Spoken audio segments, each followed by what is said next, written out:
എന്റെ വഴികളിൽ മൂകസാന്ത്വനമായ പൂവുകളെ, എന്റെ മിഴികളിൽ വീണുടഞ്ഞ കിനാക്കളെ നന്ദി.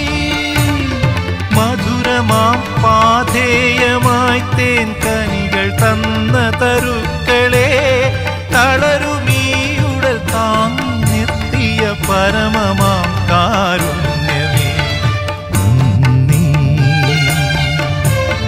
നന്ദി. എന്നോടൊത്തുണരുന്ന പുലരികളെ, എന്നോടൊത്തു കിനാവു കണ്ടു ചിരിക്കുമിരവുകളെ, യാത്ര തുടരും